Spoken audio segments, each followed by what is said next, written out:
Muy bien, buenas noches. Estamos todos juntos este día 26 de enero del año 2021. Es martes, estamos en nuestro tiempo comunitario de estudio de la palabra. Como lo hemos dicho en muchas ocasiones, este tiempo es un tiempo de compartir, de discutir, de ponernos de acuerdo, de declarar las cosas que para nosotros son importantes de considerar. Y entonces les doy gracias a cada uno de ustedes por este esfuerzo de conectarse y de mantenerse entonces en esta búsqueda juntos de lo que el Señor puede hacer. Claro que sí, desde lo programamos, desde eh, ¿sería posible, Brenda, que lo que me estás poniendo ahorita lo hagamos? Ya no me programé para dejarlo ahorita y con todo gusto lo hacemos mañana. ¿Sería posible?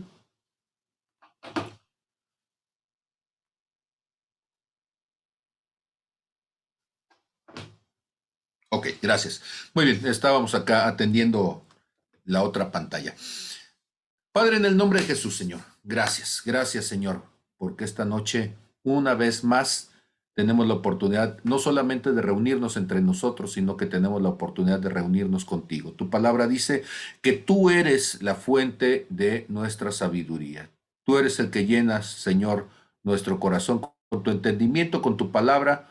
Tú eres el que nos llena, Señor, de tu espíritu. Tu espíritu es el que nos guía y te pedimos en esta noche, Señor, que nos guíes a cada uno de nosotros conforme tu palabra y tu verdad en tu misericordia hacia el encuentro contigo. En el nombre de Jesús, amén, amén y amén. Esta noche quiero comenzar con un versículo que seguramente ustedes lo han escuchado en más de alguna ocasión, que es Romanos capítulo 6, verso 23.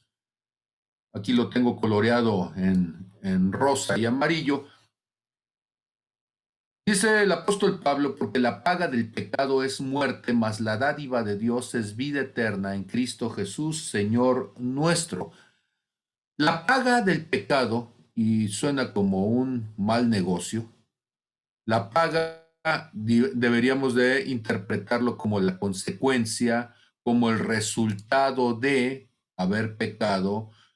La paga no implica necesariamente que estamos haciendo un negocio con Dios. Cuando hablamos de pagar, estamos hablando de que lo que yo recibo como resultado de haber pecado, lo que yo vivo como resultado de haber pecado, es la muerte. Si nosotros consideramos entonces que este resultado, esta expensa, esta consecuencia de pecar es la muerte, entonces todos los seres humanos, desde este punto de vista, literalmente, seríamos pues criaturas destinadas a la destrucción. En Génesis capítulo 2, cuando nosotros revisamos la instrucción que recibe Adán cuando está en el huerto y que le dice que no debe de pecar, ¿sí? Que debe de tener cuidado, en Génesis 2:16 y siguientes. Y Dios le dice al hombre, de todo árbol del huerto podrás comer, mas del árbol de la ciencia del bien y del mal no comerás, porque el día que de él comieres, ciertamente morirás. La muerte es consecuencia, la muerte es resultado de una acción humana ante un precepto, ante algo establecido de parte de Dios. Tengo que decirlo de esa manera para insistir, justificar que Dios no quiere que el hombre muera. Dios no quiere que el hombre sea destruido, ¿sí? Dios no quiere que nadie se pierda. Cuando nosotros entendemos esto, que Dios no quiere que nadie se pierda, deberíamos de entender que no es Dios el que está buscando que haya separación, no es Dios el que está buscando que haya destrucción, Y entonces, si no es Dios el que quiere estas cosas, ¿por qué entonces sucede? ¿Por qué si Dios no quiere que las cosas se lleven a cabo, por qué suceden? Porque siempre decimos nosotros, bueno, es que Dios es el que mueve todas las cosas, que si no fuera por Dios no se movería una hoja de un árbol en el universo. Y aunque eso suena de entrada bien, lo cierto es que hay un momento en donde eso termina poniendo a Dios en una situación muy desventajosa, porque hay decisiones que no es Dios quien las toma, sino que somos los seres humanos quienes las llevamos a cabo, y por ellas el ser humano entonces, al tomar decisiones equívocas, desata consecuencias que no es lo que Dios quisiera. Y en el caso de lo que bíblicamente llamamos pecado, con la muerte, la destrucción que viene a partir de ello, pues no podemos entonces señalar a Dios como responsable. De las cosas que reciben más conflicto en toda la Biblia, de las cosas que son más difíciles de entenderlas, es precisamente el asunto de la decisión humana. El día de ayer estaba platicando con un joven que le gustan mucho las matemáticas, fue una charla que disfruté muchísimo, y le decía que nuestro concepto de la Biblia, el concepto humano de la Biblia, se asemeja mucho a la física gravitacional, que es cosas que nos gusta saber de antemano, predecirlas, poder generar un cierto pensamiento de hacia dónde van, y todo eso está muy bien, pero realmente el concepto bíblico de cómo suceden las cosas se asemeja más a la física cuántica, que es caótica, que no sabemos de repente cómo van a suceder muchas cosas, porque cada uno de los seres humanos, al tomar una decisión, estamos cambiando el curso de nuestras propias vidas.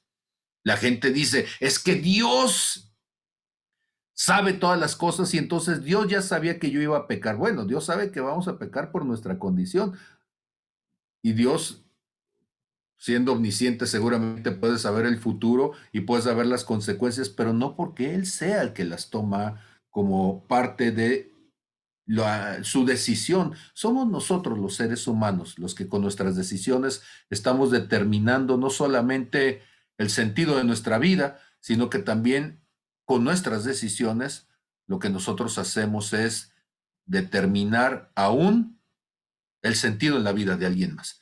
Y por eso debemos de tener mucho cuidado con ello. Y entonces, si la paga del pecado es muerte y el ser humano entonces está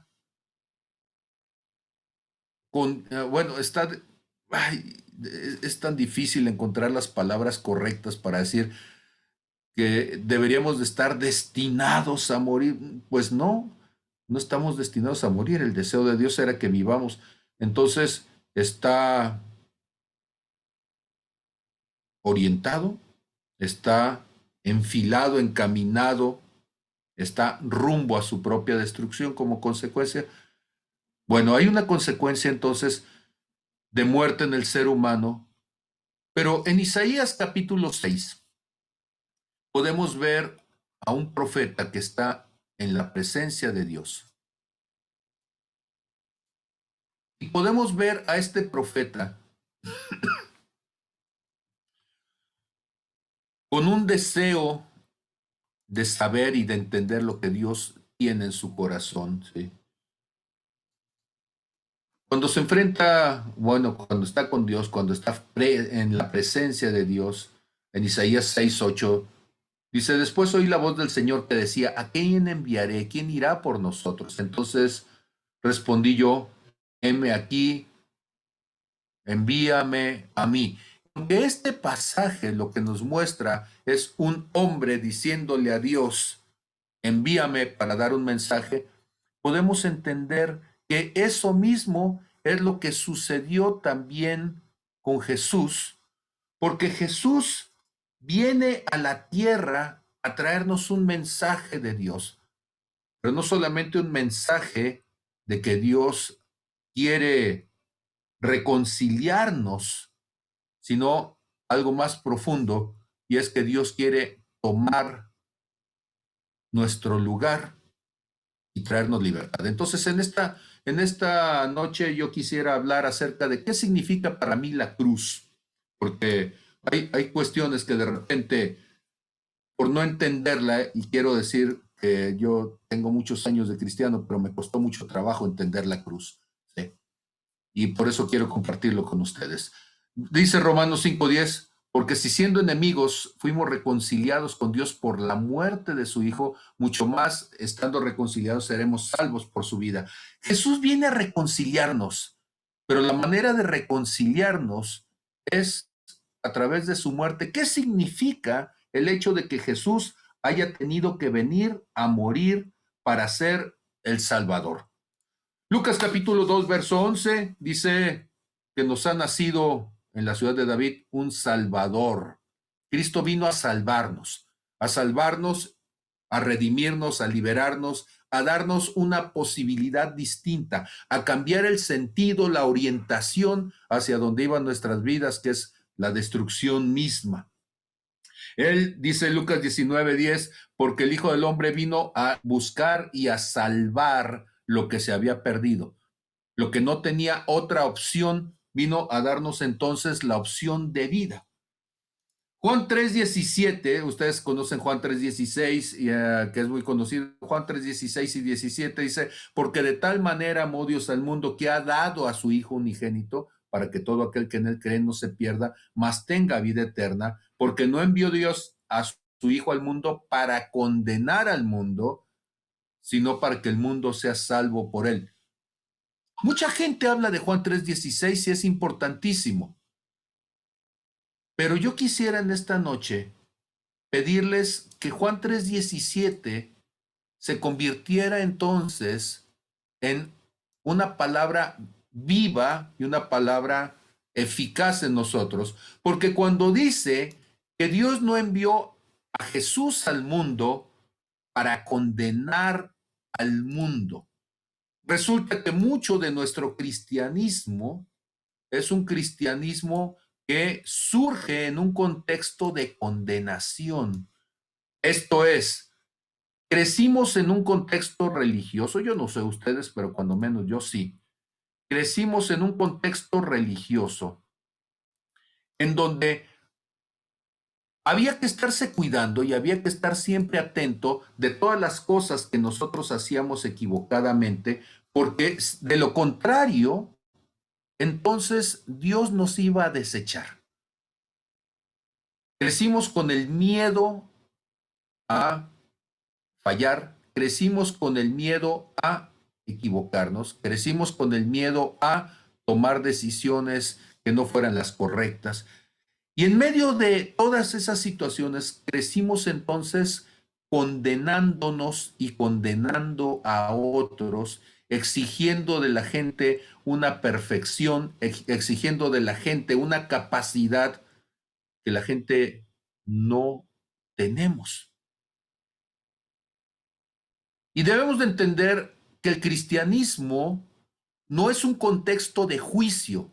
El cristianismo es una oportunidad constante y continua de parte de Dios para que nosotros podamos acercarnos a la vida y podamos manifestar la vida. Si en este momento estuviéramos juntos, ¿sí?, yo le pediría que dijera algo así como, Dios no vino para ser mi enemigo.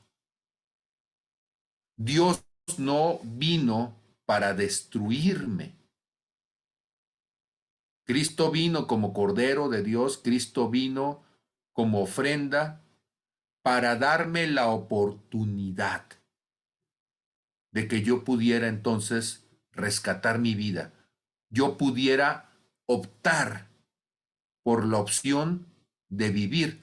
Juan 3:17 entonces se convertirá en una gran promesa de Dios ante la posibilidad de que siempre estamos tomando decisiones y que esas decisiones siempre nos van a estar llevando de una u otra manera a la posibilidad de destruirnos y de condenarnos. En Deuteronomio capítulo 30, en el verso 19 y 20, ¿sí? Pero me enfoco en el verso 19, son palabras tremendas en el Antiguo Testamento que nos muestran el corazón de Dios de lo que significa la espiritualidad. Y Él dice: a los cielos y a la tierra llamo por testigos hoy contra ustedes, de que he puesto delante la vida y la muerte, la bendición y la maldición.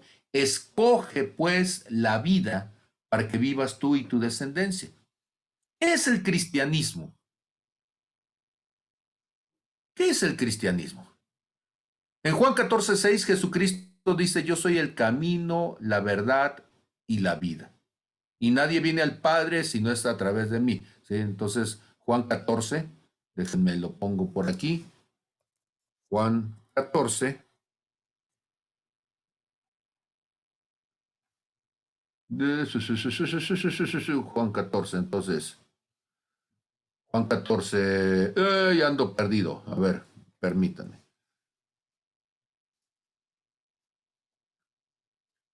Yo soy el camino, la verdad, ¿sí?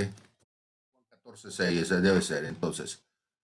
Juan 14:6, Jesús dice: yo soy el camino, la verdad y la vida, y nadie viene al Padre, ¿sí?, si no es por mí.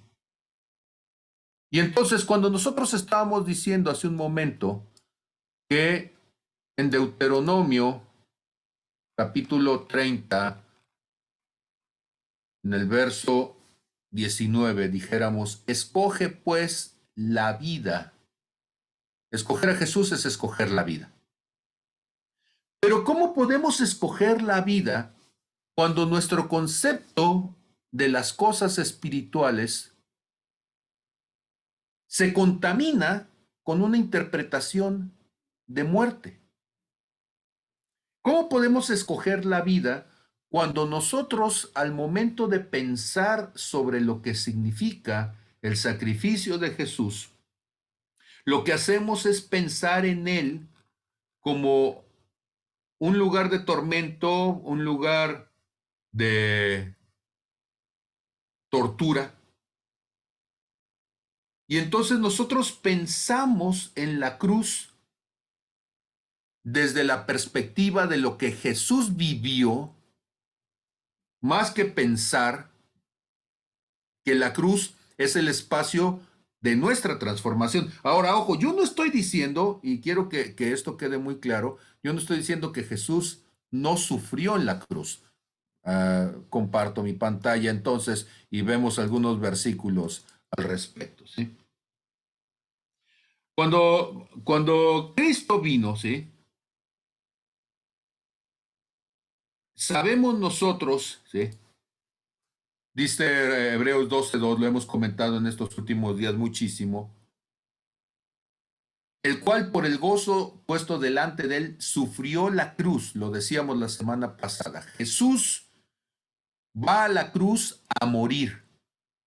Y cuando está en la cruz, está clavado, está martirizado por medio de ella. Sabemos que Cristo tiene una muerte terrible, pero la cruz de Cristo es el espacio donde el sacrificio es Jesús. La cruz de Cristo no es el espacio donde yo soy el sacrificio. La cruz de Cristo es el espacio, es el altar de Dios donde el Cordero de Dios es sacrificado por toda la humanidad para perdón de los pecados, para reconciliación, ¿sí?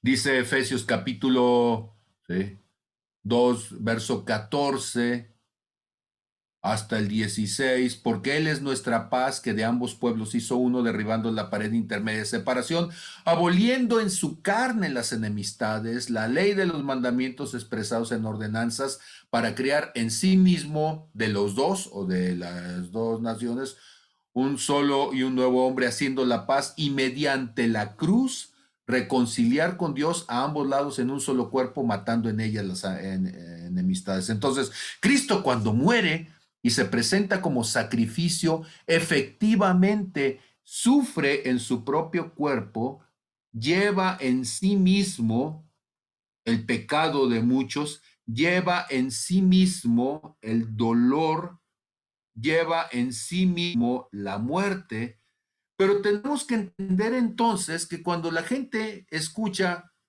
necesitas ir a la cruz, la gente está pensando, a mí me va a tocar vivir lo mismo que vivió Jesús. Y entonces le decimos en el cristianismo, es que tú necesitas ir a la cruz y entonces la gente está pensando, la cruz es un lugar de martirio, yo no quiero que me martiricen. La cruz es un lugar de tortura, no, yo no quiero que me torturen. La cruz es un lugar donde Cristo fue desnudado y fue exhibido y fue puesto a los ojos de los demás en burla. Y yo no quiero que se burlen de mí. La cruz fue un lugar de rechazo. Yo no quiero ser rechazado. Y entonces cuando uno se pregunta por qué la gente en el cristianismo, aunque pasan los años, seguimos evitando llegar a la cruz, una de las primeras cosas que tendríamos que pensar es que el concepto que tenemos de la cruz es un concepto equivocado. ¿Por qué es un concepto equivocado? Pues la primera cosa, y es bien importante, y otra vez, si estuviéramos juntos, yo le diría, repita después de mí, yo no soy Jesucristo. Entonces, si yo no soy Jesucristo, mi presencia en la cruz no es para redimir a la humanidad. Mi presencia en la cruz no es para morir por los pecados de nadie. Mi presencia en la cruz no es para tomar un lugar de algo que a mí no me toca, no me corresponde. No, entonces cuando nosotros estamos probando eso, debemos de darnos cuenta de cómo hay tantas cosas que nosotros sin querer las tergiversamos. En el Antiguo Testamento, en el libro de Levítico, en el capítulo 16, y hay dos versículos por allí, verso 21, verso 22, bueno, desde, si me permiten, lo leo desde el verso 20. En Levítico, entonces, en el capítulo 16, a partir del verso 20, lo que vamos a leer es esto. Cuando hubiere acabado de expiar el santuario y el tabernáculo de reunión y el altar, hará traer al macho cabrío vivo y pondrá Aarón sus dos manos sobre la cabeza de este macho cabrío vivo y confesará sobre él todas las iniquidades de los hijos de Israel, todas sus rebeliones y todos sus pecados, poniéndolos así sobre la cabeza del macho cabrío, y lo enviará, ¿sí?, al desierto por mano de un hombre destinado para esto, y aquel macho cabrío llevará sobre sí todas las iniquidades de ellos a tierra inhabitada y dejará ir al macho cabrío por el desierto. Este es un pasaje que yo sé que mucha gente después nos va a decir, pero Jesús no es un macho cabrío porque Satanás agarró la cabra y la cabra entonces es un símbolo demoníaco. Satanás es un imitador y va a tomar cosas que Dios usa como ejemplo, como una metáfora espiritual para revelarnos algo. Jesús es el Cordero de Dios. Y el Cordero de Dios, como en esta escritura, nos habla de cómo es puesto sobre alguien el pecado, en este caso una cabra. El macho cabrío es en masculino, ¿sí? Y no estamos hablando una vez más de un símbolo de Satanás, por favor, insisto en ello. Está poniendo sobre este macho cabrío los pecados de una nación. Se está orando y se está poniendo en sustitución a este macho cabrío para que los pecados de la nación simbólicamente estén sobre él y entonces sea lanzado, expulsado, sea puesto en lugar desierto. Jesús, cuando nosotros vemos en Isaías capítulo 53, vamos a darnos cuenta de cómo proféticamente este pasaje del macho cabrío fue precisamente parte de el cumplimiento de lo que Dios había hablado simbólicamente de la función de Jesús. Dice Isaías 53 a partir del verso, ¿sí? 1, para que entremos en contexto: ¿quién ha creído nuestro anuncio y sobre quién se ha manifestado el brazo de Jehová? Subirá cual renuevo delante de él, y como raíz de tierra seca, no hay parecer en él, ni hermosura, le veremos más sin atractivo para que le deseemos.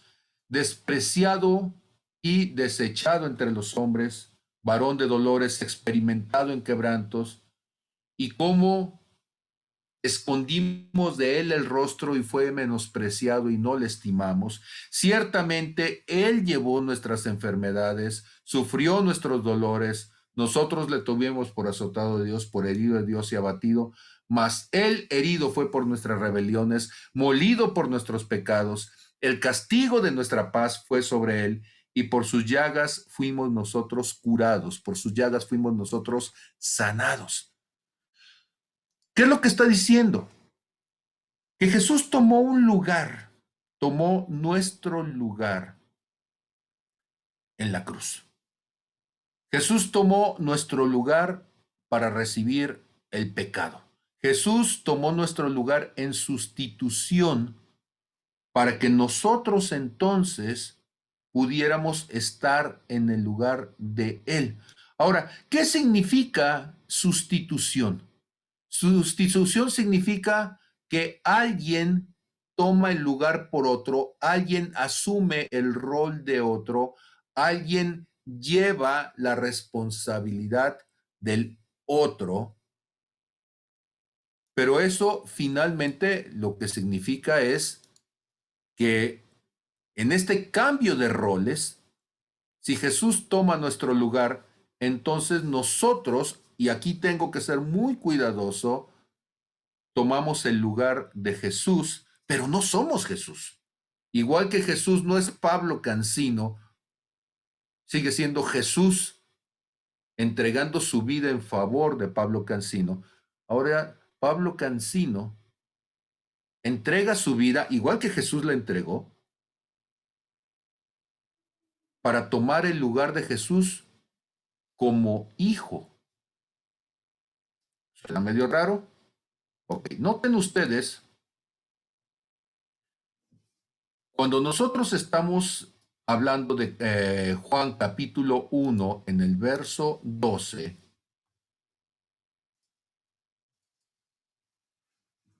desde el verso 11 dice que a lo suyo vino y los suyos no le recibieron, mas a todos los que le recibieron, a los que creen en su nombre, les dio potestad de ser hechos hijos de Dios, los cuales no son engendrados de sangre, ni de voluntad de carne, ni de voluntad de varón, sino de Dios.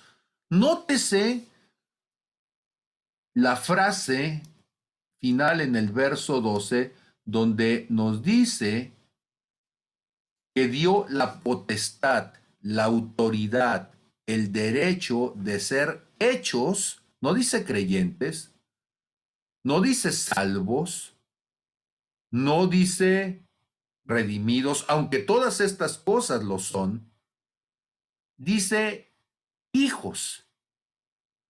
¿Por qué?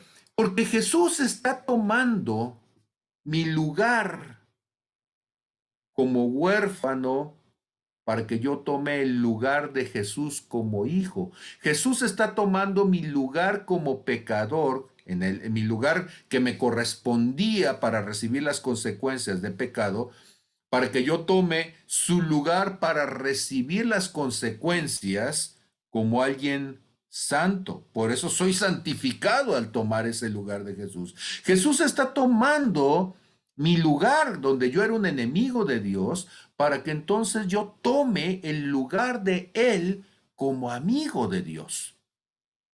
¿Qué es la cruz? La cruz es el lugar de intercambio. La cruz es el lugar en donde cada uno está tomando el lugar del otro. Es cierto, Cristo murió hace 2000 años y tomó ese lugar o estuvo allí para tomar ese lugar por mí, pero yo estoy llegando 2000 años después. Y ahora es cuando a mí me toca tomar la decisión de si quiero tomar ese lugar que Él ha dejado para mí. La cruz es el espacio, es el lugar donde yo decido dejar de ser el enemigo para convertirme en el amigo, donde yo decido dejar de ser un opositor para convertirse en alguien que suma con Él, donde yo decido dejar de ser el huérfano para convertirme en el hijo. Ok, voy a abrir aquí mi primera pregunta. ¿Cuántos de ustedes hasta este momento en su vida, cuando tú escuchas tienes que ir a la cruz, lo habían visto como un lugar de castigo, como un lugar adverso, negativo, que me costaba trabajo llegar a la cruz? ¿Alguien? Manitas, por favor.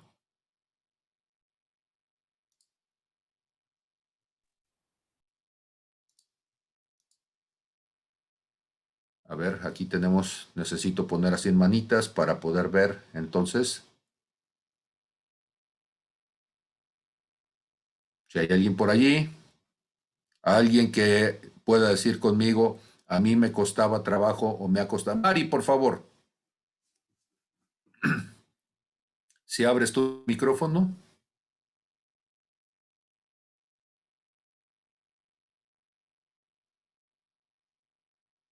No te escuchamos, Mari.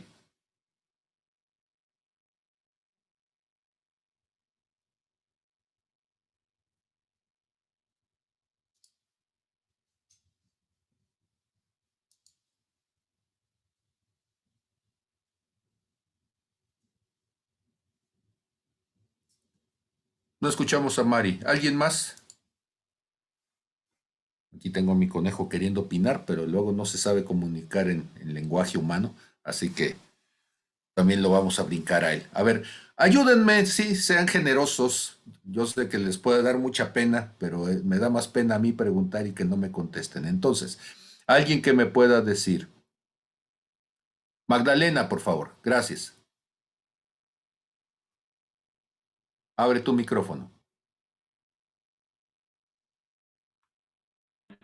Ok, es que en lo que busco la manita, estoy con mi celular. Bueno, eh, yo quiero aprovechar para aclarar algo nada más, una duda, ¿no?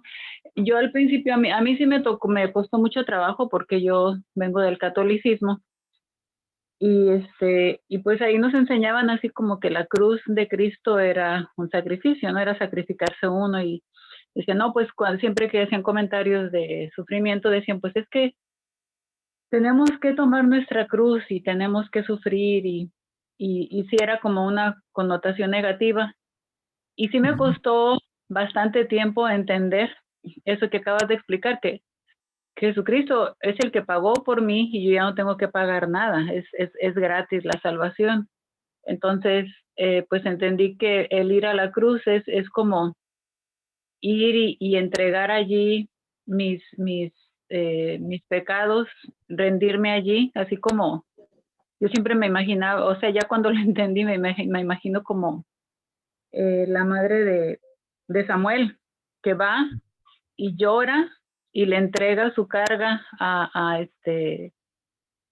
Padre, pues, en este caso a nuestro Señor Jesucristo, deja ahí sus cargas y se levanta ya liberado, viviendo esa libertad que Él pagó por nosotros y cuando dicen ir a la cruz, pero también eso en cuanto a ir a la cruz, pero en cuanto a tomar mi cruz y seguir a Cristo, para mí, últimamente, yo lo entiendo como tomar mi ministerio, mi llamado, porque yo entiendo que la cruz de Cristo es su ministerio, o sea, su ministerio fue la cruz. Entonces, cuando se dice que yo tome mi cruz y lo siga, es tomar mi ministerio, tomar mi llamado, tomar ese propósito por el cual Él me está llamando, ese lugar donde Él me está llamando a servirle y seguirlo, pero no en el sentido de que yo voy a tomar así como el Nazareno, el que le ayudó a Jesucristo a cargar su cruz, no en ese sentido, sino tomar mi ministerio, mi llamado, pero ya no es como sacrificio de que yo voy a ir y me van a crucificar, que puede implicar, puede implicar que cuando esté sirviéndolo, pues yo reciba persecución de alguna forma, yo reciba rechazo de alguna forma, o sea, todo eso puede implicar también, ya cuando estás dentro de ello, pero también implica muchas otras cosas hermosas, ¿no?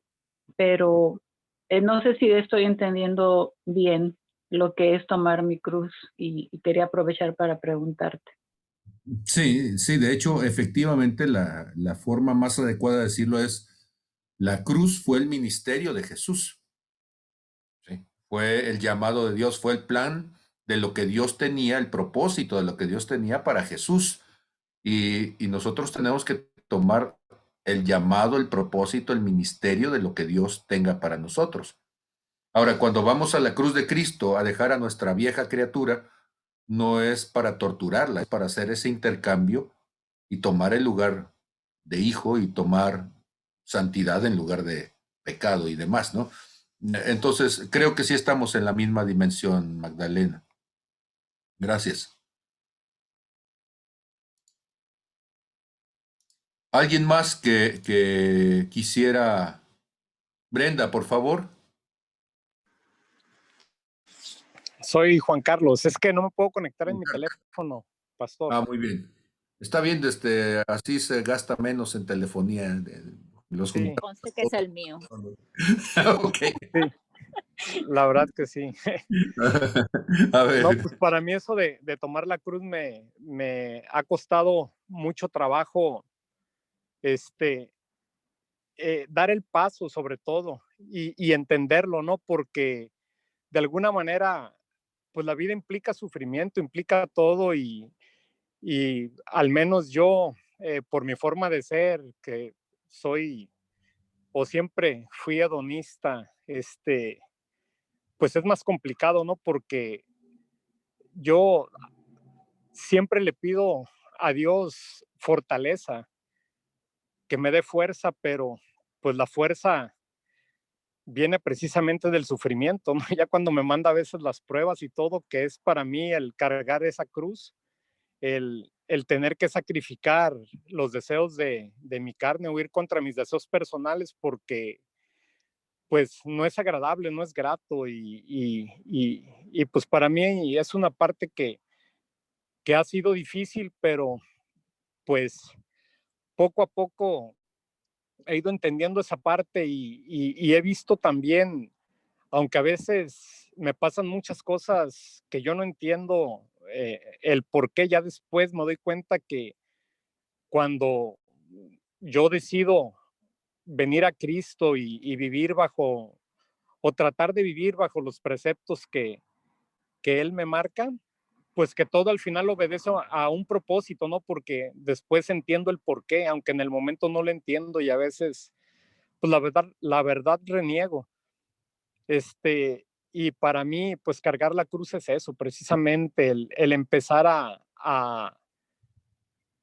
pues, ¿cómo decirlo? A dejar los deseos de mi carne, ¿no? Y tratar de fortalecer mi espíritu, porque en la medida que, o sea, yo entiendo que la carne y el espíritu no se llevan porque la carne me incita a otro tipo de cosas, precisamente a los placeres, a lo que es agradable para mí, que no necesariamente es lo agradable para mi espíritu y para Dios menos, ¿verdad?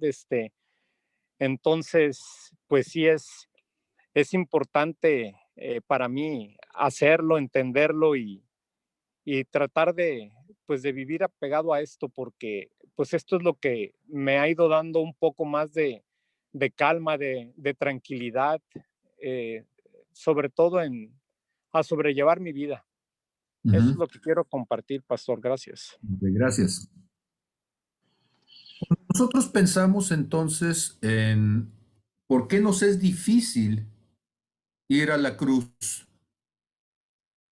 Pues la primera cuestión es darnos cuenta de que no hemos entendido lo que significa esta cuestión del intercambio. Entonces, si me permiten, eh, sigo compartiendo mi pantalla. Segunda de Corintios, capítulo 5, verso 21, ¿sí? Dice, al que no conoció pecado, por nosotros lo hizo pecado para que nosotros fuésemos hechos justicia de Dios en él. Entonces, Cristo no había pecado, es evidente en cuanto a lo que estoy intentando decir. Cristo no había pecado, pero nosotros entonces estamos recibiendo la oportunidad de ser hechos justicia, de ser hechos justos, mientras Él es hecho pecado por nosotros. Un intercambio, si puede decirlo conmigo, es la palabra fe, es un intercambio. Dígalo conmigo, fe es un intercambio. Ahora, ¿qué significa un intercambio? Un intercambio es un convenio en donde una de las partes da algo y la contraparte en respuesta da otra cosa. Cuando usted va a la tienda y dice, quiero 1 kilo de tortillas, le dan 1 kilo de tortillas y usted en intercambio da 20 pesos. Ya acaba de subir el kilo de tortilla, 20 pesos, ¿sí? Entonces, usted no puede agarrar el kilo de tortillas y simplemente irse, perdóneme por mi ejemplo tonto, pero si usted agarra el kilo de tortillas y se lo lleva, usted está robando, no está cumpliendo con la parte del intercambio de lo que se espera de cada uno de nosotros. Usted da los 20 pesos, el otro le da el kilo de tortillas y usted tiene derecho a regresar y decir, las tortillas que me diste no servían, estaban acedas, estaban sucias, tenían piedra, tenían pelos. Yo no sé qué barbaridad o asquerosidad usted pueda pensar que puede tener una tortilla, pero usted dice, si la tortilla no servía, yo la puedo regresar, regrésame mis 20 pesos. Porque para que un intercambio se complete sin conflicto, cada una de las partes tiene que dar, tiene que entregar aquello que le toca. Es bien simple. ¿Sí me explico? 20 pesos, 1 kilo de tortilla. Jesucristo entonces, cuando hace ese intercambio, entonces ahora hay algo que nos toca a nosotros hacer. ¿Y qué es lo que nos tocaría a nosotros hacer en ese intercambio? En Isaías capítulo 61, el Señor Jesús, este pasaje de hecho, Él lo va a decir después cuando llega a su pueblo y está hablando de las escrituras. Él llega, entra a la sinagoga, pide las escrituras del profeta Isaías, ¿sí? Él conoce perfectamente la escritura, no tenían numeritos, no tenían capítulos ni versículos. Él desenrolla el rollo del libro y llega a esta parte precisamente, donde dice, el Espíritu del Señor está sobre mí por cuanto, o porque me ungió, el Señor me ha enviado a predicar buenas nuevas a los abatidos, a vendar a los quebrantados de corazón, a publicar libertad a los cautivos y a los presos apertura de la cárcel, a proclamar el año de la buena voluntad de Dios, el día de venganza del Dios nuestro, a consolar a todos los enlutados. Muy bien, hasta allí está hablando de proclamación. Pero luego empieza a decir, a ordenar que a los afligidos de Sión se les dé gloria en lugar de ceniza. Recuerden ustedes que cuando una persona caía en desgracia, cuando una persona estaba en luto, cuando una persona estaba en un proceso de humillación, la persona agarraba cenizas y se las aventaba en la cabeza, se rompía las vestiduras para mostrar su condición de miseria. Y entonces así, todos enchamagados, todos chamagosos, perdón, con la ceniza encima, con los pelos levantados, con las ropas rotas, ahora empezaban a llorarse. Y eso significaba que estaban en un tiempo de quebranto, que estaban en un tiempo donde habían sido desechados. Y dice, pero hay un intercambio. Entrégame tus cenizas. Entrégame esto que te estás echando encima y yo te voy a dar gloria en lugar de ceniza. Ahora, pensemos en el intercambio, 20 pesos, kilo de tortilla, algo tan simple. La tortillería puede ser el lugar de intercambio. Puede ser el centro comercial el lugar de intercambio, es más, puede ser el de la motito con la hielera, o en este caso algo para conservar térmicamente, no son hieleras, la tortillera entonces en todo caso, pero lleva entonces las tortillas calientes, llega, le pita, usted sale y ahí se va a dar el lugar del intercambio. Y en ese lugar del intercambio cada uno da su parte. Él saca las tortillas, se las pone usted en la mano y ahora usted saca y dice, no, siempre no, y me llevo las tortillas. Y el otro dice, dame los 20 pesos. Si nosotros entendiéramos que la cruz es el lugar de intercambio y lo que yo necesito es ir a la cruz para tomar aquello que me va a dar vida, dejaría de estar evitando ir a la cruz. Porque yo tengo un montón de ceniza. ¿Cómo es la ceniza? La ceniza es cuando la persona estaba de luto, o sea, estaba viviendo un proceso de muerte y agarraba entonces la ceniza y se le echaba encima. No se veía más hermoso, no se veía más agradable, al contrario, se veía deprimente y miserable. Y entonces nosotros agarramos la ceniza cuando nos ponemos delante del espejo y digo, mira nada más, qué viejo estás, mira nada más, qué gordo, qué cachetón, mira nada más los pelos que tienes, ay, tú no sirves para nada, eres un tonto, ay, nos agarramos. Eso es ceniza. Nos empezamos a decir, eres un inútil, un incapaz, un pecador miserable, mira nada más, no mereces lo que tienes. Y Dios dice, todo eso ponlo en una bolsita y llévamelo a la cruz. Yo no quiero que te estés conmiserando, yo no quiero que te estés flagelando, yo no quiero que te estés autodestruyendo, yo quiero que tengas la identidad de hijo. Así que dame todos esos traumas, dame todas esas palabras ofensivas, dame todo eso y ponlo en el lugar de intercambio que es la cruz. Sigo adelante. Que se les dé óleo de gozo en lugar del luto. Óleo de gozo. Yo quiero ungirte. Quiero que tengas la manifestación de vida, porque el luto significa que estás llorando la muerte de algo, que no te puedes desligar de algo o de alguien que ya no está, que estás sufriendo por lo que no eres o ya no fuiste. Estás sufriendo por los sueños muertos, por los planes muertos, por los fracasos, por las miserias. Y él dice, yo quiero que al contrario tú estés ungido para la vida, que tengas optimismo, que tengas entonces el deseo de vivir, el deseo de seguir adelante, pero a cambio entrégame tus miserias. Manto de alegría en lugar de un espíritu angustiado,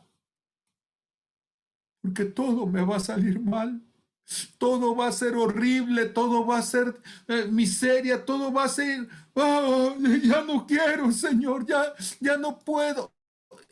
Ahora, yo no estoy diciendo que yo no he pasado por eso, porque en nuestra condición humana todos pasamos por situaciones adversas. En nuestra condición humana todos estamos en momentos, en posibilidad de quedar en el fracaso, de quedar en la angustia, de atorarnos en la amargura, de atorarnos con un corazón quebrado. Y Dios dice, no hay problema, te lo cambio. Te cambio lo que no sirve por algo nuevo. Imagínese usted que este mundo funcionara a la manera de Dios y que usted llegara con una televisión quemada y quebrada, ¿sí? Que ya no sirve para nada, que es inútil y sin dar nada más, le dieran una nueva. ¡Wow! ¿Sí? Que llegara con la ropa vieja, sucia, miserable, apestosa y le dieran una nueva. Que llegara con un carro golpeado, chocado, ¿sí? Y le dieran uno nuevo. ¿Sí? Imagínese que alguien ha pagado todo lo que significa el intercambio y lo único que yo tengo que hacer es llevar la pieza que no sirve, el bien destruido, para que a cambio me den algo nuevo. Imagínense que siempre estamos diciéndole al Señor, Señor, me equivoqué, dame otra oportunidad. Y la gente dice, yo quisiera que Dios me diera otra oportunidad. Y yo le digo, tan simple, ve al lugar de intercambio, ve a la cruz de Cristo y haz el cambio. Ahora, ¿qué significa hacer el cambio? Te entrego este corazón miserable, te entrego este corazón envidioso, te entrego este corazón lastimado para que tú me des un corazón nuevo. ¿Sí? Y entonces, cuando nosotros hablamos de estas cosas, pareciera que es de lo más difícil, de lo más complicado, ¿sí? Cuando en realidad lo complicado es que estemos dispuestos simplemente a ir al lugar correcto. En Ezequiel 36, en el verso 26, es un versículo que es hermoso, pero la gente de repente dice, pero es que Dios no me lo ha dado. Porque dice Ezequiel 36, 26, les daré un corazón nuevo y pondré un espíritu nuevo dentro de ustedes y que te daré de su carne el corazón de piedra y les daré un corazón de carne y pondré dentro de ustedes mi espíritu y haré que anden en mis estatutos y guarden mis preceptos y los pongan por obra. Y dice uno, pero es que esa palabra no se ha cumplido en mí. Y Dios dice, ven al lugar de intercambio. Para darte un corazón nuevo, entrégame el corazón viejo. Para darme un corazón, ¿sí?, de carne, tengo que quitar el corazón de piedra. Para darte un espíritu nuevo, tengo que quitar la muerte, el espíritu muerto, el espíritu de enemigo de ti, y tengo que poner de mi propio espíritu. Pero tienes que ir al lugar de intercambio. Señor, ¿y si mando a alguien con una carta poder? Para que entonces con la carta poder llegue y diga, mira, yo vengo por aquel, porque no pudo, está muy ocupado el día de hoy. Y él dice, no, esto es un asunto personal. No puedes enviar, como decían en los ranchos, a un propio, a un mandadero. No puedes enviar a alguien en tu lugar. Necesitas ir personalmente tú. No puedes ir de raite. Oye, ¿tú que vas a ir a la cruz? ¿Sí?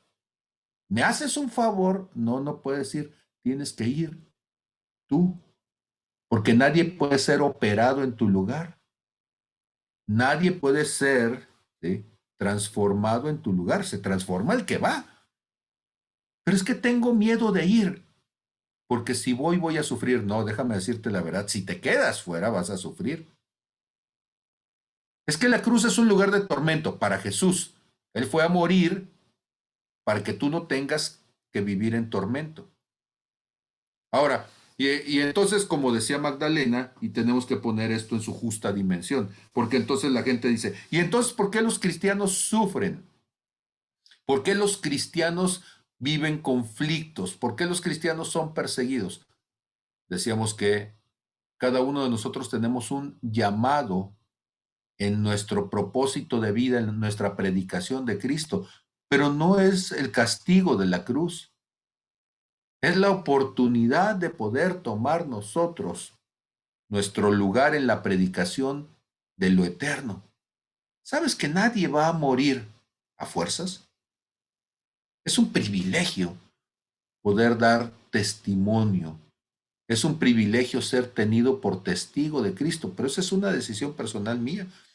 Yo podría, como Pedro en el pretorio, poder negar a Cristo y decir 3, 4 palabrotas para convencer a los demás de que ni soy cristiano ni me parezco, ¿sí? Pero esa es mi decisión, o también es mi decisión decir, bueno, sí, ¿eres cristiano? Sí, sí soy. Amén, gloria a Dios, aleluya, es un nombre, gloria, ¿sí? y te vamos a matar por eso. Bueno, pues qué barbaridad, ¿verdad? Qué barbaridad por ustedes, no por mí, ¿sí? Porque la consecuencia más fuerte no es la del que entrega su vida, sino el del que la quita. Entonces, cuando yo estoy hablando acerca de ir a la cruz, de lo que estoy hablando es que el punto de partida para las cosas que Dios quiere hacer tiene que ver con que yo esté allí para poder recibir las cosas que Dios ha dicho, Dios ha puesto para mí. Ahora, en Ezequiel capítulo 18, en el verso 31, una vez más tengo compartiendo mi pantalla, Ezequiel 18, verso 31 y 32. Dice, echad de ustedes todas sus transgresiones con que habéis pecado. Echarlas significa tomarlas, lanzarlas lejos, quitarlas de mí. Dice, y haceos un corazón nuevo y un espíritu nuevo. Lo que está diciendo Dios es que no es que yo lo hago por mí mismo, está diciendo que tome esta posición en el lugar de intercambio y deseche lo que me está trayendo muerte para tomar, hacer mío, apropiarme de este corazón nuevo que Dios quiere darme, de este espíritu nuevo. Y Dios pregunta, ¿por qué morirán, casa de Israel? Porque no quiero la muerte del que muere, dice el Señor. O sea, yo no quiero matarte, yo no quiero que sufras, yo no quiero que tengas daño. Dice el Señor, conviértete pues y vivirás. ¿Conviértete en qué? ¿En qué te convierte llegar a la cruz? ¿En qué te convierte llegar a la cruz? Pues siempre pensamos nosotros, pues seguramente me va a convertir en la víctima, me va a convertir, ¿sí?, en cadáver, me va a convertir en el que va a quedar colgado allí. No, ¿sabes en qué te va a convertir? Te va a convertir en hijo, porque eres huérfano. Te va a convertir en alguien apartado para él, limpio para él, porque está sucio. Te va a convertir en un colaborador, porque somos enemigos. Nos comportamos como enemigos. Me va a convertir en un creyente en lugar de un crítico. Me va a convertir en alguien feliz en lugar de alguien entristecido. Me va a convertir en alguien enriquecido con gloria de él en lugar de un miserable. Me va a convertir en la mejor versión en lugar de mi peor versión. Me va a convertir en alguien agradecido en lugar de alguien que demanda y que está frustrado y molesto por lo que no tiene. Me va a convertir en alguien vivo y no en un cadáver putrefacto. Dios quiere que te conviertas. Y la gente dice, es que mi religión, no, Dios no quiere, Dios no estaba hablando de religión, Dios está hablando de una relación contigo. Está hablando de lo que eres como persona. Convertirte es transformarte. Por eso el apóstol Pablo dice, no te conformes a este siglo, sino sé transformado por medio de la renovación de tu entendimiento, para que puedas comprobar cuál es la buena voluntad de Dios, agradable y perfecta. Transformarte. Hay una palabra que a mí me gusta mucho y hay una predicación que está por allí. Si alguien la ha escuchado, qué bueno. Y si la quiere escuchar, mándame un enlace y por ahí se la buscamos. ¿Sí? Se llama El Dios de los Gusanos. Está interesante. Y esta palabra es la palabra metamorfeo. En Romanos capítulo 12, que es de donde estamos tomando esta palabra. Romanos capítulo 12, en el verso 2. Cuando dice, no se conformen en este siglo, sino transfórmense por medio de la renovación de su entendimiento para que puedan comprobar cuál es la buena voluntad de Dios, agradable y perfecta. Cuando nosotros estamos diciendo que no nos conformemos, ¿sí?, sino que nos transformemos, y la palabra transformación es la palabra metamorfo, de donde viene metamorfosis. Metamorfosis es un cambio en nuestra forma, es un cambio en nuestra estructura espiritual, profundo. ¿Qué animales experimentan una metamorfosis? Bueno, por ejemplo, los gusanitos, que son mariposas, para poder llegar a ser una metamorfosis, y bueno, una mariposa necesita hacer la metamorfosis, se mete a una crisálida y en esa crisálida entonces se esconde un tiempo y tiene una transformación profunda, le salen las alas, le salen patitas y sale volando de la crisálida. Es como si Dios nos dijera, no seas un gusano que se arrastra toda la vida. Tú puedes volar, tú puedes salir de tu circunstancia, pero necesitas estar dispuesto a que yo pueda transformarte de gusano en mariposa. Sí, yo sé que suena horrible la metáfora y más cuando alguien nos dice, "Ay, es que tú eres gusano y hay días en que nos sentimos miserables, ¿sí? Y siempre nos estamos diciendo, ay, es que yo no valgo nada, yo soy como un gusano. Bueno, pues si tú dices que eres un gusano, hay un versículo, ¿sí? Que es Isaías 4:1-1-4, ¿sí? Isaías 41, Isaías 4:1-1-4, está fácil de aprendérselo, ¿sí? Y entonces dice el Señor, ¿sí? Desde el 13 para que veas, ¿sí? Porque yo, Jehová tu Dios, bueno, ya, porque yo, Jehová, soy tu Dios, quien te sostiene de tu mano derecha y te dice, no temas, yo te ayudo. Señor, no quiero ir a la cruz. No, no ven. La cruz es el espacio donde Dios extiende su mano y está diciendo, agarra mi mano, yo te ayudo. Es el espacio de encuentro entre Dios y los hombres, el espacio de intercambio. Y dice, no temas, gusano de Jacob. Es que soy un gusano. Pues no temas, gusano, pues. Oh, ustedes los pocos de Israel, yo soy tu socorro, dice el Señor. El Santo de Israel es tu redentor. Redentor significa el que te redime, el que te rescata de la esclavitud, el que te saca de tu condición miserable. Y entonces dice uno, ¿cuál es mi condición miserable? Tu condición miserable donde te ves como gusano y donde te arrastras por la vida. Y yo quiero sacarte de esa condición miserable y convertirte en algo distinto. Quiero ir terminando. En tercera de Juan, verso 2, hay un versículo que a mí siempre me ha gustado muchísimo. Es tercera de Juan 2. Y me gusta mucho porque lo que dice no solamente me alienta, sino que lo que dice además tiene una palabra que me fascina y que ha sido motivo de estudio durante mucho tiempo. Tercera de Juan, tercera de Juan tiene un solo capítulo, así que por eso nunca decimos capítulo 1, verso 2, pero bueno, tercera de Juan, capítulo 1, verso 2. Dice, amado, yo deseo que tú seas prosperado en todas las cosas y que tengas salud. Oiga, eso es un buen deseo. ¿Cuál es el asunto? Que hay un condicional allí que dice, así como, en la misma manera, en la misma medida, en la misma dimensión en que prospera tu alma.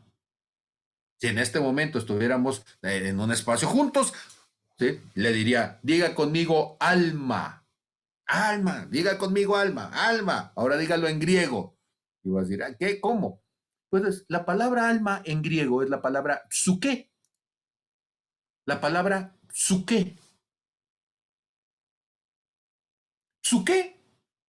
Si usted lo busca en un diccionario en griego, la palabra original, psuké, significa mariposa. ¿Cómo mariposa? Pues no, que es alma. Para los griegos, el alma de una persona, cuando la persona muere, sale volando.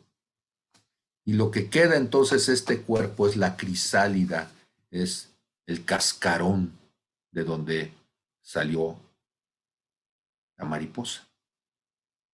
Y entonces, para que la mariposa salga volando es necesario que haya dejado atrás su pasado de gusano. Y entonces, cuando está diciendo, yo deseo que seas prosperado en todas las cosas y que tengas salud, así como prospera tu alma, ojalá no se enoje conmigo por decirle esto, ¿sí? Pero mientras sigas viviendo como un gusano, entonces no vas a poder ser prosperado. No vas a poder tener salud. Mientras no tengas esa metamorfosis. ¿Qué es la cruz? La cruz es el espacio donde nosotros llegamos a ser transformados. Me conviene dejar de ser gusano. Me conviene dejar de arrastrarme. Me conviene dejar de vivir en la miseria espiritual. Me conviene llegar y convertirme en hijo. No es el lugar de tormento. Es el lugar donde me transformo en la imagen y semejanza, en el hijo que Dios quiere que yo sea. Es cuando tomo el lugar juntamente con Jesús como hijo. Tomo el lugar, deja de ser el Pablo Cancino, que era el gusano, para convertirse en el Hijo de Dios. Amén.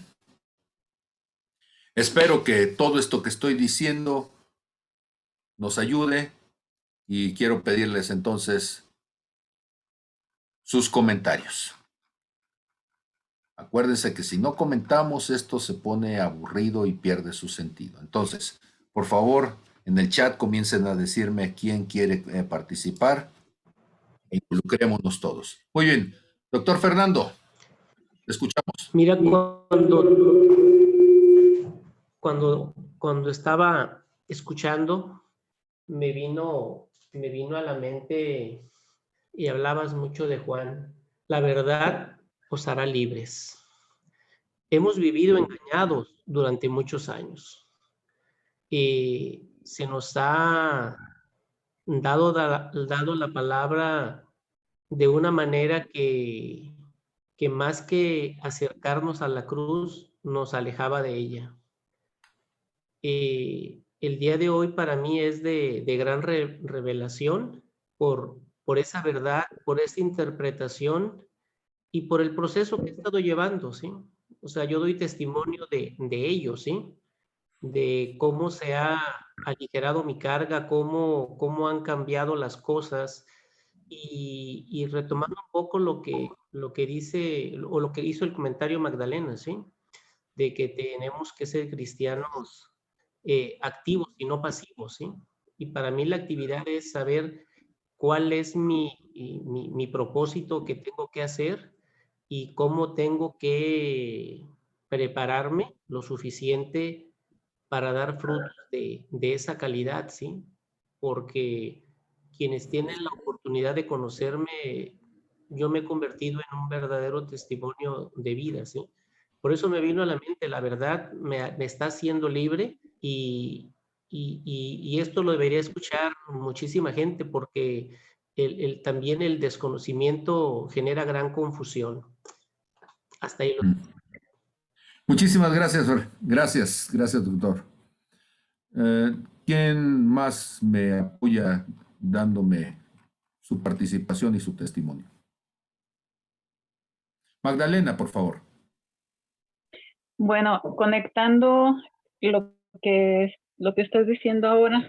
Bueno, primeramente te quería, la comparación que hiciste con pues, la analogía del gusano y de la mariposa me hizo pensar en cómo una historia, pues hay varias que se hacen sobre la mariposa y una de ellas habla de un hombre que quiso ayudar a una mariposa porque se encontró una crisálida tirada en el suelo y veía que penosamente estaba tratando de salir de ahí la mariposa y no podía.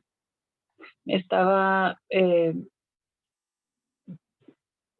tratando de salir y no podía, entonces él agarra unas tijeras para quererle ayudar y corta la crisálida y se da cuenta de que pues la mariposa aún no estaba terminada de desarrollar y era un gusano regordete, ¿no?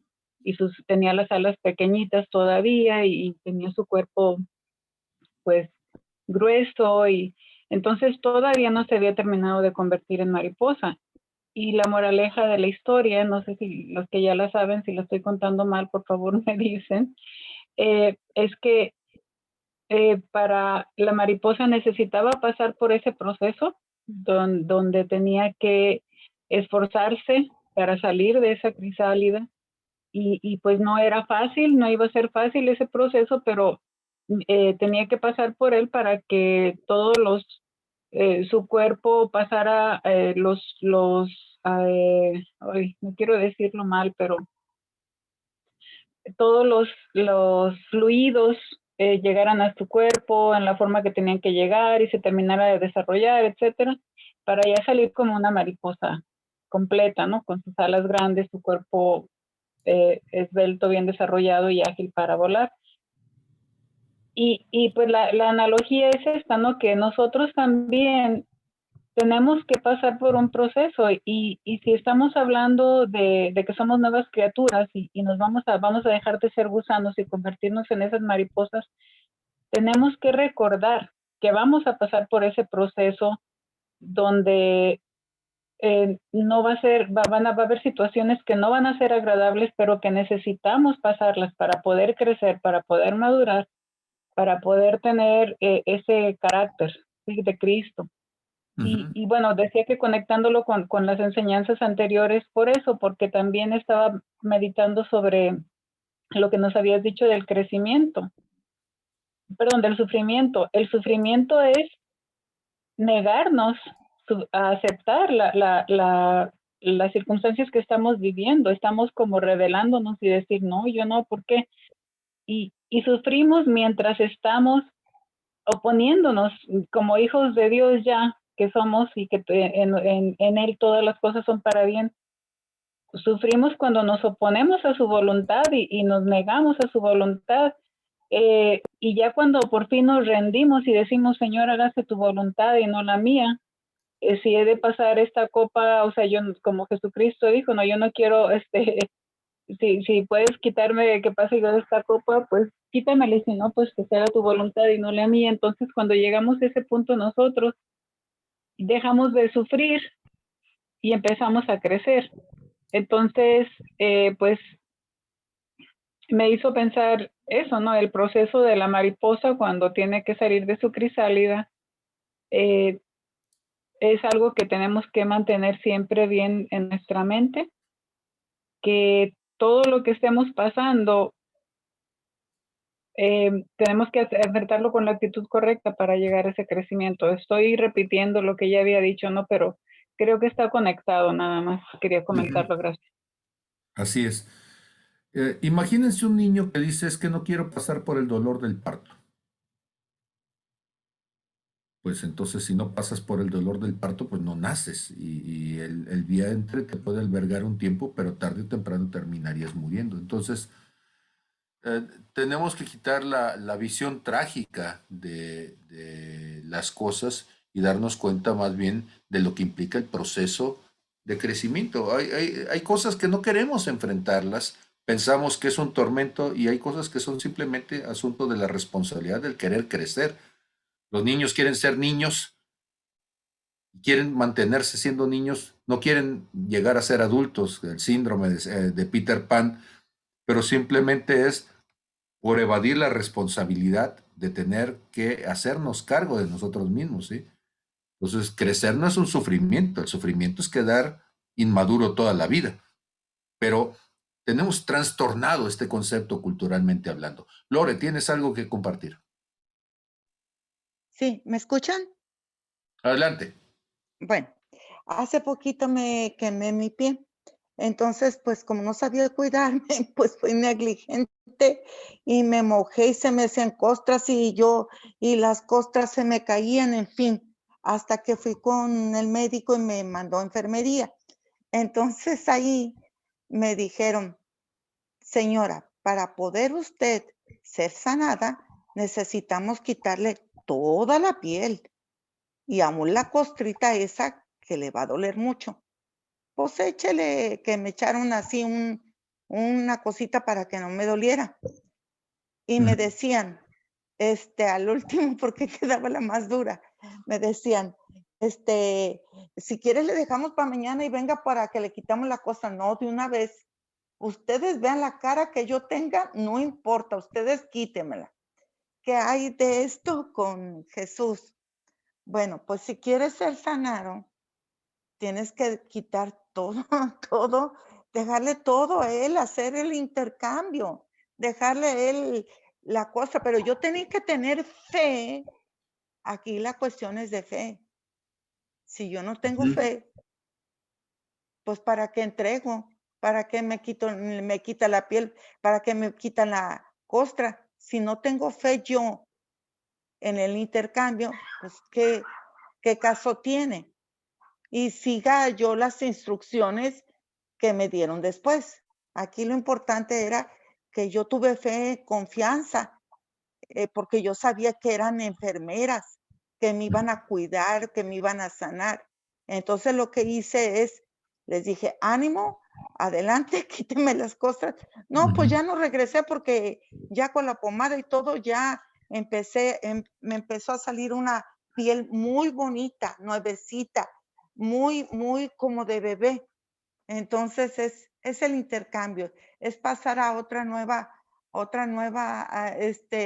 vida, una vida nueva, pues, pero se necesita fe, creer, como la mujer que lo tocó. Tú tenía mucha fe porque hasta movió a Jesús, pues. Eso es mi aportación. Sí, gracias, Lore. Entonces, si la cruz es un lugar de intercambio, como el hospital es un lugar de intercambio, tú llevas tu enfermedad y sales con un proceso de sanidad. Pero en ese caso, cuando tú llegas al hospital, llegas con una llaga y pues lo que vas a dejar allí va a ser tejido que está contaminado, vas a dejar un montón de bacterias, vas a dejar pus, vas a dejar sangre, vas a dejar pues sí, pero no es un lugar de tormento, ¿no? Es un lugar donde te están limpiando. La cruz es un lugar donde somos limpiados, donde somos sanados, donde somos restaurados. O sea, la cruz, tú no vas a salir amolado después de la cruz, no, tú llegas amolado y vas a salir en un proceso de restauración, valga el término de rancho. ¿Sí? Si me permiten una última figura, y no me gusta ponerlo así, pero para que se entienda, la cruz es como cuando tú te vas a bañar, lo comentaba con alguien más en esta semana también. Cuando tú llegas a bañarte, tú llegas con la ropa sucia, llegas con el cuerpo sucio, oliendo mal.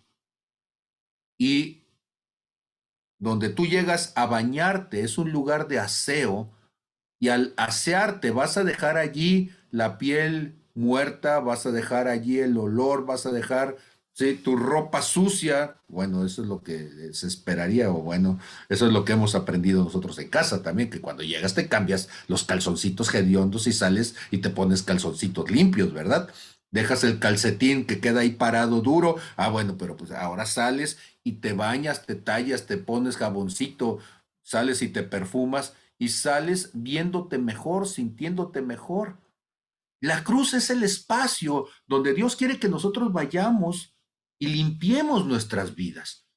Y entonces de repente estamos como los viejitos aquellos que dicen, ándale, es tiempo de bañarte. No quiero, no quiero, como los chiquillos. Y ahí andan hediondos oliendo orines porque no se quieren bañar, cuando en realidad el asunto es que el baño es un lugar de descanso. Ahora, si te fueran a bañar con agua fría, con hielo, no, pero la cruz no es un lugar para martirizarte. Es un lugar para que te sientas sano, limpio, aceptado, amado. La cruz es el espacio donde Dios te chiquea. La cruz es el espacio donde Dios te soba, donde Dios te dice, pobrecito, sana, sana, ¿sí? Y donde Dios te limpia la herida y donde Dios te pone el curita y donde Dios te da el besito en la frente. La cruz no es el lugar donde Dios te regaña. La cruz es el lugar donde Dios te dice, mi niño, quisiera que no hubieras sufrido, quisiera que no hubieras tenido que pasar por eso. La cruz es el espacio en donde Dios quiere levantarte. Espero que haya sido de bendición esta noche y yo quiero animarlos a que tú puedas llegar a la cruz. Deja de vivir como gusano, deja de vivir sufriendo, deja de vivir lastimándote, Dios quiere que tu alma, tu psuqué, sea sanada. Dios quiere que tu alma sea restaurada. Tengo por aquí, es bien curioso porque muchas veces nosotros, por ver la palabra, ver la Biblia en español, no nos damos cuenta de cuántas veces Dios dice algo. En el puro Nuevo Testamento hay 95 versículos, hay 105 alusiones donde Dios nos habla de psuqué, el alma. Y Dios quiere que este psuqué, esta mariposa, o este ser transformado, sea restaurado. Deja de vivir. Fíjate nada más, en todo el Antiguo Testamento, solamente en Isaías 41:14, una sola vez habla del gusano de Jacob. Pero 95 versículos, 105 ocasiones, Dios habla del alma. Dios no quiere que vivamos como gusanos. Dios quiere que tu alma sea transformada y entonces la cruz es la crisálida donde Dios te transforma. Es el espacio íntimo donde Dios te abraza. Para Él fue sufrimiento, sí, pero para mí es restauración. Para Él fue dolor, pero para mí, al contrario, es el espacio donde Dios quita el dolor, donde Dios me da óleo de gozo, donde Dios me da un espíritu alegre, donde Dios quita la ceniza, donde Dios quita la amargura. Dios te bendiga. Gracias y buenas noches. Gracias a todos por escuchar. Espero que todas estas reflexiones puedan ser una bendición en estos días. Espero sus comentarios. Nos vemos el día de mañana. El día de mañana entonces daremos a conocer el aviso oficial de cómo vamos a trabajar en estos días y espero entonces su retroalimentación, como siempre, a través de inbox en mi correo personal, en mi teléfono personal de WhatsApp. Muchas gracias. Dios les bendiga. Gracias, Yadi. Gracias, un placer a todos. Gracias, Blanca. Gracias por darse el tiempo y estar con nosotros. Muchas gracias. Un placer. Gracias. Gracias, hermana Carmen. Dios te bendiga. Gracias, Jorge. Jorge Romano, una bendición, profeta. Gracias. Dios te bendiga. Gracias, bendiciones. Bendiciones a todos. Bendiciones, buenas noches. Buenas noches a todos. Gracias.